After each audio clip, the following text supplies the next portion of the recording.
2018 has left me with more than 10 games that I liked, but in the end, I narrowed it down, and I'm proud to present to you my top 10 games of 2018.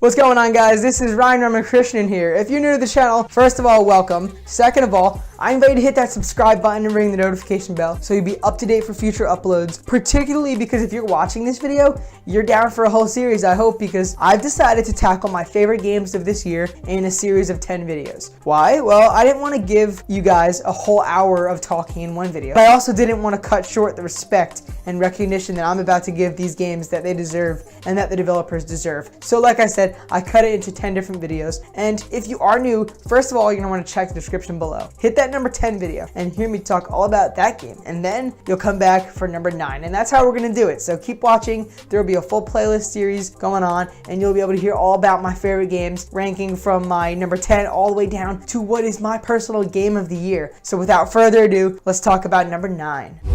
But unlike the chosen one sent before, God will never let you take me. Between the chilling moments face-to-face with Joseph Seed and the balls-to-the-wall gunplay and open-world action, the experience that I had in Far Cry 5 is one that I won't soon be forgetting. I can't help but think that Far Cry 5 kind of came and went this year, spoken about by very few right now, besides in the discussion of the recently announced Far Cry New Dawn. I, however, have not yet lost sight of how much fun that my adventures were in Hope County, Montana. While the game was anything but perfect compared to previous entries, and more so compared to the other open-world contemporaries of our time, and this year alone, Far Cry 5 was nevertheless a whole lot of fun. I really enjoyed the gunplay above all else. With every headshot from an arrow and full clip unloaded from a machine gun, Far Cry 5's core gunplay was always a blast. I found that the game felt excellent in execution, rarely lacking the joy that strong gun handling should bring in a game. Boom, boom, motherfuckers. Boom, boom, boom, boom. Bang, bang, bang, bang. Boom, boom, boom, boom. Behind you! Bang, bang, bang, bang. Far Cry 5's action was, of course, not just limited to assault rifles and machine guns. Sometimes I was going full stealth mode, a personal favorite of mine in gaming and in the franchise. Chucking throwing knives and shooting arrows or sniping targets from miles away almost always resulted in some tense and joyous experiences. And I love that feeling of intensity, of sneaking around a base camp and trying to go unnoticed. Of course, the action is one of Ubisoft's strong suits here, especially given their desire to continuously make the Far Cry series absolutely absurd and in all the best ways possible. The fact that I can call in someone in an attack plane, a bear, and a guy with a seemingly unlimited ammo in his flamethrower just to help me wreck my enemies all at the same time made this feel right at home with the right amount of stupid fun. Far Cry 5 continuously let me blow things up just because, and it let me open fire at random instances, whip around the visually stunning creation of Montana, and there was even an awesome narrative in all of this. I have a warrant issued for your arrest on the suspicion of kidnapping with the intent to harm. God will not let them take me.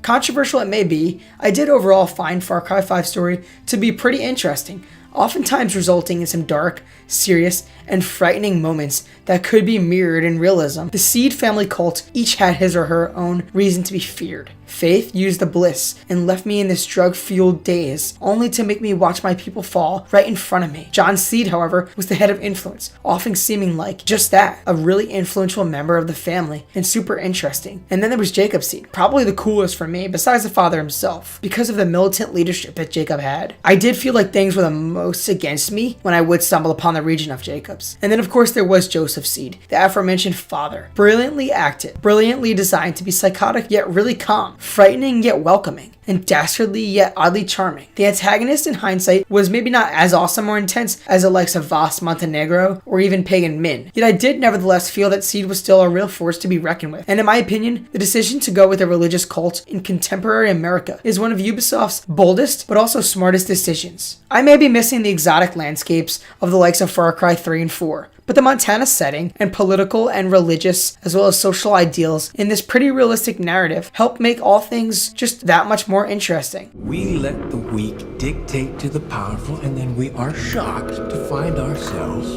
adrift. Now, the collapse is upon us. While Far Cry 5 may have came with some silly technical issues performance-wise, sometimes the story was not perfectly paced, it was still one of my absolute favorite experiences I had in gaming this year. I genuinely found that the action was incredibly exciting, and there was a whole lot of fun to partake in. The open world's puzzles, challenges, and especially the outposts made for some really great time killers just to enjoy some fun, polished gunplay, and just general action gameplay. It is not perfect, but I'll be damned if it is not one of the most enjoyable games to come out in 2018. The end is upon us. I shall lead you to the gate. For you are my children and I am your father. Ladies and gentlemen, that is it for now, but I have plenty of other videos coming your way, and you're definitely going to want to make sure that you are staying up to date by ringing the notification bell so you guys can check out the rest of the series as it is released and uploaded, because I'm super excited to talk about a lot more games. And whether you're watching from the very beginning where I start with number 10, or you're ready for the actual Game of the Year discussion with the number 1, I think that there's a lot of fun to be had in this discussion where I tell you about the games that I loved and respectfully give the developers their attention that they deserve, and talk about why you deserve to check them out if you have not already. And then of course the discussions that we get to spark in the comments below. So I'm hoping that you guys will leave me your own lists. I didn't get to play everything this year because it has been a busy year, and not just games but just in general, of course, so I don't get to play every game, but I'm really excited to see what you guys think in the comments below. So with that being said, I hope that you guys have enjoyed this video, and I hope that you guys are enjoying this series, and of course I hope that you're stoked to hear my Game of the Year and then let me know your own. So once more, thank you so much for watching. I hope you guys have enjoyed, and I'll see you all next time.